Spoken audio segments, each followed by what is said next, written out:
Hey, everybody, it's Eddie from Tokyo. This is your cryptocurrency update from Japan, and the searches for Bitcoin are surging worldwide. This is actually from China, and due to the recent price surge, Bitcoin tops today's Baidu hottest emerging keywords. Baidu is China's Google, and I think a lot of Chinese must be still trading on VPNs there because Baidu is pretty much used in mainland China. Now, there's a huge trading community in Hong Kong, Singapore, and Taiwan, but I still think even though the government has banned the trading of Bitcoin, there is still some trading going on. And in Japan here, the Bitcoin surges were the same, 6 times normal.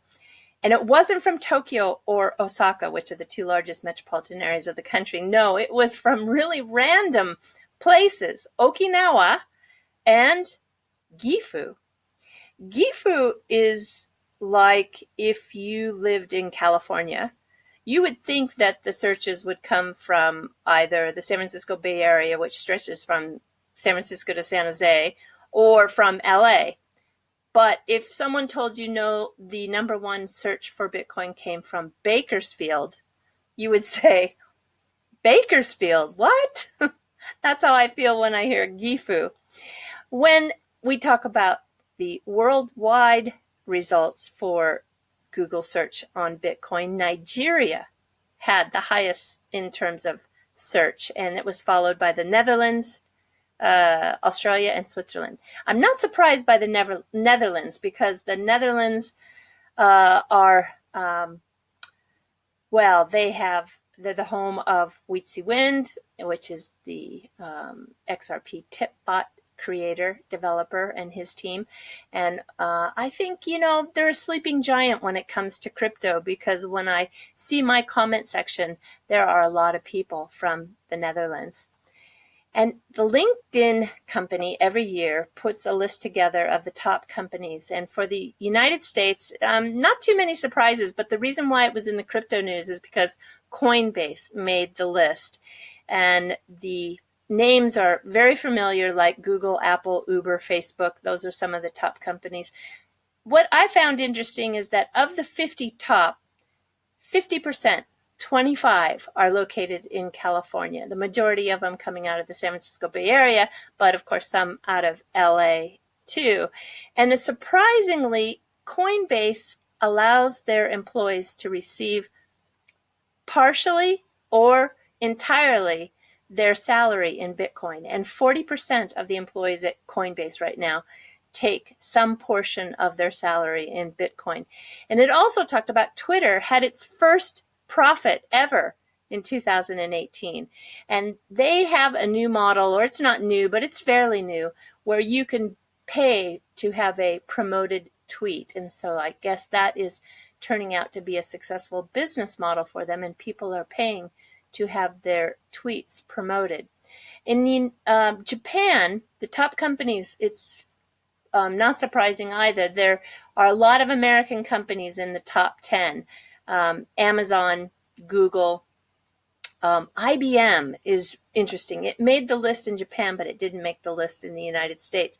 Number 3 is Rakuten. Rakuten is the Amazon of Japan, and they have a little bit of a special culture. Their official language is English for the business, and that is quite unique. There isn't, maybe Uniqlo does it as well, but it's quite rare to have a pretty much domestic company adopt English for their business language in the company, for their managers' meetings, etc. I don't know how strict they follow that, probably not too, but that is the official word. And Amazon is moving. Amazon is going to a big, new, beautiful building across from Meguro Station. They're going to have a very unique interior with 600 species of plants. Can you imagine 600 species of plants and gender-free toilets? I don't know. I'm all for equality, but I'm thinking I still want the women's room. Yeah, maybe I'm just old-fashioned. I don't know. They'll have some other additions like prayer rooms and other types of diversity changes that I think are really, really good. But I'm not sure. I mean, okay, it's okay to have gender-free toilets, but if that's my only choice, I don't know. Google is also moving here in Tokyo. They're going back to Shibuya. Shibuya is, wow, it's one of those must-see places. It's got the busiest intersection in the world in terms of pedestrian crossing.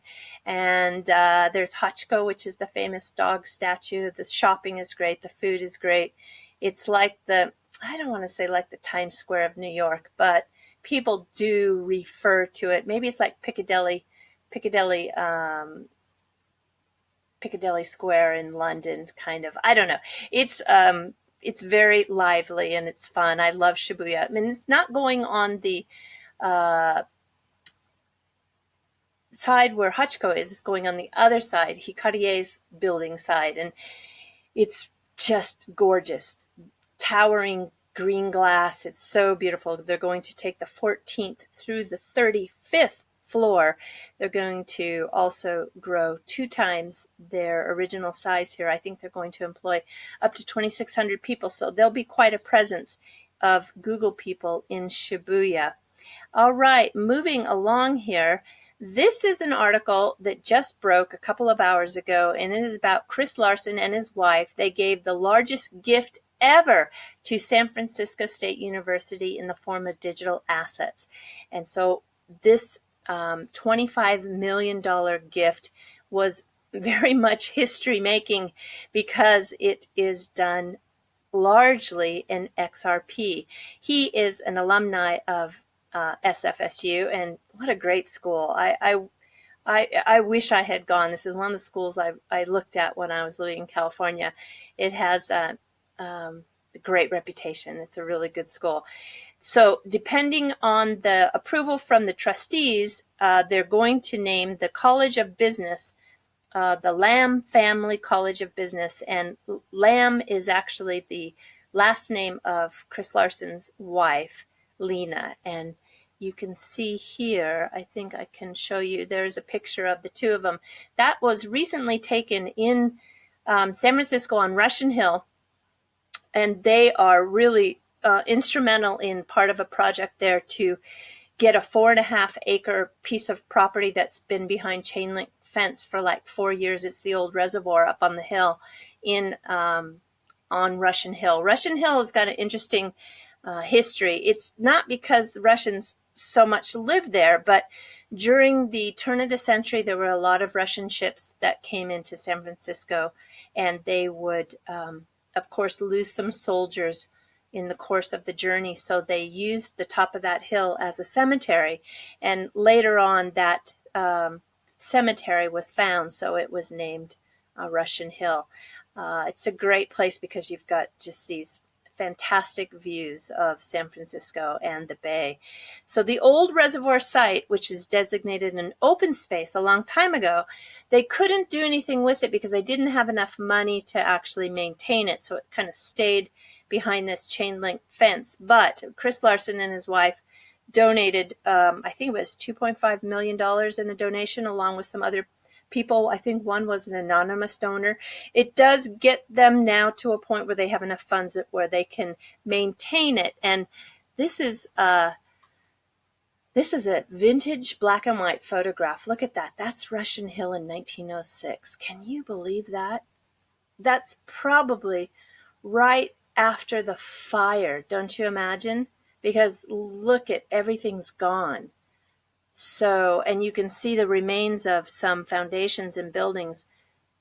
I am pretty much guessing that the cow that kicked over the lantern, supposedly when the person was milking it and started the fire, I think this picture was probably taken, it's got to be, after the fire. But anyway, wow. So take a look at Russian Hill now. This is a famous neighborhood. I think a lot of you who go to San Francisco have visited this because it has the famous Lombard Street, which is where my cursor on my mouse is right now, and it comes down the hill, which it's very precarious to get down that hill. I once drove my 67 CJ5 Jeep up that hill. that was one of the hardest things I ever did. Yeah, I had a little had a little Willys 65 ragtop full cage roll bar, and I was just too cool in the summer sun with it always open, playing some music and hopping around the city. Anyway, the clutch was not so good, and but I made it. I made it. Okay, so this is what the park is going to look like when it's done. I think it's going to be absolutely beautiful. It is going to have a dog park, and it has this kind of center round green area, and what a fantastic lookout area. Overlooking, if you've been to San Francisco and you've been to Ghirardelli Square or the waterfront, which is where Fisherman's Wharf is, that is the foot of Russian Hill. So I think you can get an idea of, the city's not too big, so you can get an idea of when you're at the wharf and you're facing the water, the hill is just behind you. So the park will be an amazing addition to the neighborhood. I'm so glad that they did it. San Francisco has 44 hills, actually, and this is one of the major hills, but yeah, I get homesick when I see these pictures. Okay, this is interesting. There's a big, I don't want to say secret, but we really don't know the details yet. There's a company that is called PolySign. PolySign is being created by Arthur Britto along with some other team members, a very small team. David Schwartz, who's the, of course, CTO of Ripple, he is on the board, and Arthur and David, of course, are the original founders of the original team of Ripple who designed the XRP ledger. And so they recently David wanted to talk about it, but he had to zip the lips because he's under an NDA. But you can see that they're going to build the global standard for institutional digital asset custody. So it's very interesting. And don't be fooled. This will probably have a big play for XRP, the digital asset. No doubt. It'll probably be an ecosystem that will be a tool for all the cryptos. But, this is going to help everybody in solving the biggest problem that we have in crypto today, and that is custody.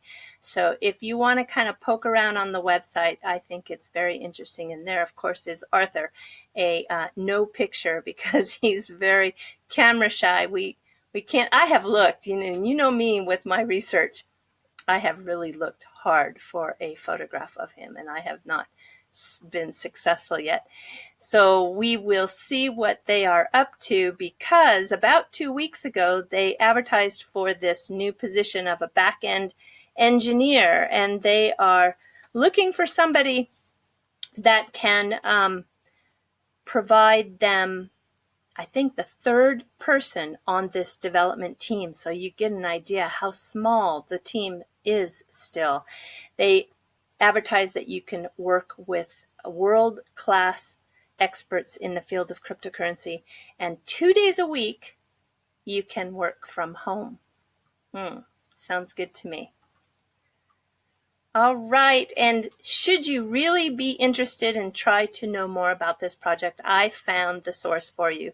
XRP Research Center did a tremendous amount of research in the summertime. So back in July, so you can see here the 14th of July, 2018, and he has a thread of his research, and it's really fascinating, actually.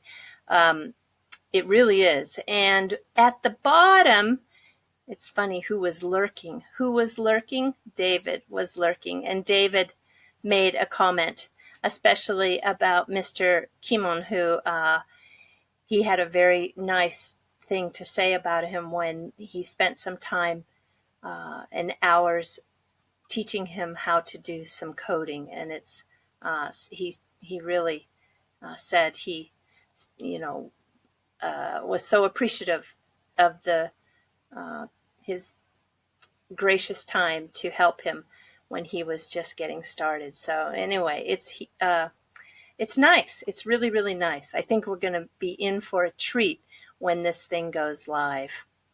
All right, everybody, when I looked up the word poly, because PolySign, I thought, okay, these guys are really smart. They're going to have some deep meaning behind the name. And of course, poly just means, it's in front of an adjective or noun, and it indicates that there are many things or many types. So it's, there's just a plethora of poly words out there. But PolySign, I really couldn't find anything except in terms of gestures. The PolySign means that some buddy who has maybe multiple gestures for one meaning, or one gesture that has multiple meanings. So PolySign is used in that kind of sense. But anyway, I don't know. Maybe it means that there will be many ways to sign in, or there's many ways to hold, or there's many ways to access their tools. I don't know. I really do think there is a not hidden meaning, but there is a definite purposeful meaning behind the company's name. So we'll just have to, I think, wait and see. All right, so we're jumping into the fluff, even though I think my news today felt a little fluffy. I don't know, I guess I feel fluffy today. So here we go into the fluff. We are going to stick with gestures. So take a look at this picture here. Japan has totally different gestures than the West. I had to really learn, because when you first come here, you see a lot of gestures that you don't know really what people are saying. I mean, you can guess, but there are many that you just would never know. Okay, so this is the first one. So anybody know who's not already living in Japan? That's cheating. This means money. So I know I grew up in the West Coast of the United States, and we used to just kind of rub our thumb and fingers together, and this would mean money, money, money, right? But in Japan, this means money. All right, how about this gesture here? This is actually, she's just pointing to her one hand. So the one hand that's pointing doesn't mean anything. It's this right here. Do you have any idea? It means boyfriend or girlfriend. So if you have a boyfriend or a girlfriend, or you ask someone if they have a boyfriend or girlfriend, you can kind of like this. So are you guys an item? Like that. And this one, which is really funny, and I just didn't know what it was. But if someone goes like this, it means that you are very angry. Very angry. And in that gesture, it actually goes very far back in the history. And this is a traditional Shinto wedding gown. And you can see that it has the top hat here, which this one is called a wataboshi. And it is used during the ceremony, actually, of a traditional Shinto wedding. And I want you to pay attention to this right here with the tassels, because I'm going to talk about that in a moment. But the hat was worn, or is worn, it's still worn today. If you go to like Meiji Shrine or the shrine in Kamakura, you can see weddings all day long there. And there's a lot of other places, but it's great to do. It's done in sometimes a public space, so you get a chance to be an observer, and it's quite wow. It's quite. They have quite a presence with a large group of people, and everybody's dressed to the nines. It's very nice. And so this is a traditional headpiece that's worn at the actual ceremony. It's usually made of white silk, and it's worn to veil or cover the bride's horns of jealousy, ego, and selfishness. So it's very symbolic. And in wearing it, the brides are thought to resolve their bad attributes, and they become a gentle wife. if you believe that one. I've got some waterfront property in Arizona for you. So here is the common, I don't know, demon face mask that is considered that angry form. And then for the actual wedding ceremony, not the actual, well, the wedding party, if you will, or for pictures, this hat is more common, and it's a Sunokakushi hat, and it's a little smaller, but still, this area here still covers up the horns. And I'm pointing out again this tassel. So notice it again. So what do you think is in that tassel? This is another great photograph. I just wanted to add this one. This one looks like, it's not at Meiji Shrine, but because I know the door is at Meiji Shrine, but it's definitely at a big famous shrine. I'm not sure where it is. But can you see here her tassels? Tucked in kind of at the top of her obi, which is the belt. So it looks like this. So just take a guess. What do you think's inside? 3, 2, 1. It is what is called a Futokorogatana. It's a dagger. So it's traditional. And yes, the women could carry their own blade as well. And I will put the spelling to that in the description below, because there are some great videos on YouTube how they are made. So if you want to search that out, you can find a lot of good content to watch. And the last picture I have here for you is actually, this is Rakuten. That is the Amazon of Japan. This is their big website, and they are opening a virtual currency exchange. Wow. This month? This month, I think. This month. Yeah, they're one of the ones that got a license from the Financial Service Agency of Japan. And so they're going to be quite a force to reckon with in terms of the competition for everybody here. All right, and if you want to buy a Futokorogatana, you can buy one on Rakuten. They're not too expensive, actually. Yeah, not bad. These prices aren't bad. They're about $50. Not too bad. And there's lots to choose from. These are 80. These get up over 100. This one's really beautiful with a lacquered, black lacquer urushi cover. Very cool. All right, everybody. Do take care. Sayonara for now. That was kind of a fluffy day, wasn't it? Bye-bye.